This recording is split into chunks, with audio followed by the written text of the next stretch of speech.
So where I am in my story is I had just gotten out of the hospital for the second time. I was now off all steroids. They had just weaned me off of the cortisone infusions in the hospital. And then I was home only on Plaquenil, and I was still on my risperidone to even me out after the steroid-induced psychosis.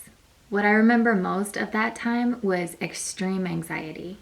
A side effect of the risperidone was anxiety and depression. However, I also had undiagnosed PTSD from my experience with psychosis, and I was second guessing absolutely everything I was doing. My husband and I had created a reality checklist where certain things that I was doing when I was not in my right mind, we would write down what they looked like so that I could make sure that I was not participating in those activities. One of them was I would start a million projects and then I would never finish any of them. So one of the things was making sure I finish any project that I start. One morning I had to leave the house without switching the washer load with the dryer load, and I almost had a panic attack. I was shaking, I was crying, I was worried that I was crazy again. And so it was one of those experiences where I was just intensely afraid all the time. And anytime I would feel any kind of spark of joy or happiness or spiritual experience or anything like that, I would get scared all over again and I would close down. And sometimes I would be in a ball on the floor weeping. It was just a really hard time trying to wean off of that medication. I was on it for about another month and a half, and then I was able to get off of it completely. During that time, again, I was only seeing my primary care physician to manage all of my lupus and also getting off of the risperidone. So we had pretty consistent appointments where I would see him every couple of weeks. Obviously, with a new diagnosis, I had a lot of questions. So I wanted to know my life expectancy. I wanted to know my long-term prognosis. But one of my questions was a very pressing question ever since I had had my miscarriage a couple years before. Will I be able to have kids again ever? If so, what will that look like? What challenges will I face? So he told me that I had infertility. It was a different type of infertility than you commonly think of. Typically, you think infertility is not being able to get pregnant.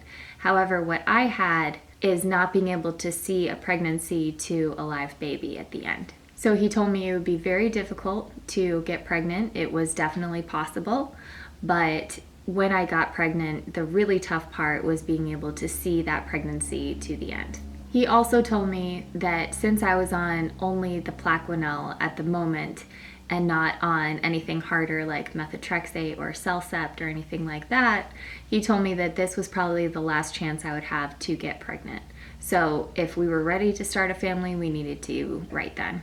Any pregnancy I would have would be high risk, and he made sure to warn me about that. He also referred me to a reproductive endocrinologist to make sure that all of my hormones and everything looked fine before going ahead and starting on the parenting journey. The whole symptoms and sickness journey had been really difficult on my husband and I, and we hadn't always been in the best place in our marriage.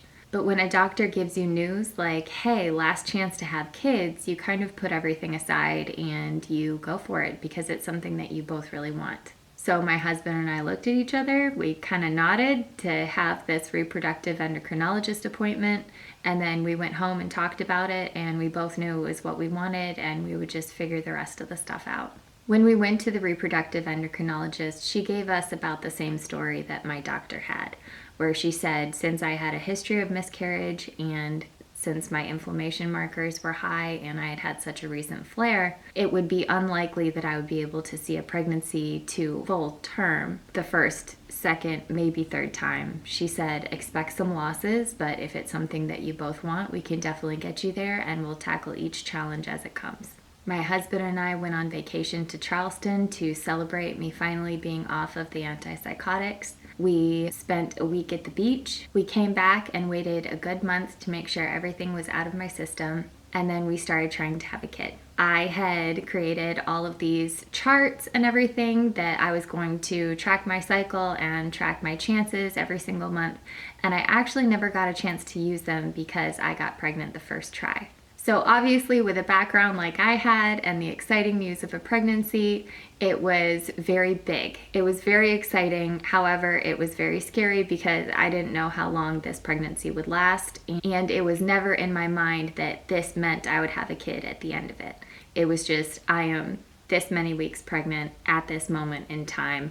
How can I keep this? So with that uncertainty, I hardly told anyone. My husband and I knew, and I told my brother Andy, and that was it for about the first 2 months, I believe. But we were excited, we were ready, we were keeping up with the doctor's program, and we were gonna do everything we could to keep this baby. So I'm gonna go ahead and give you a spoiler. The baby made it. He is now 2.5. His name is Leo Fox Rosenagel. He has given me a run for my money every single day of my life, and we are so thankful for that. The pregnancy was not a fun one, and I will get started on that next week. But I just wanted to go ahead and let you know that it worked, and he is wonderful, and we didn't have any losses after that first one. So thank you guys so much for watching. Go ahead and like and subscribe if you haven't yet, and let me know how you're doing. See you later.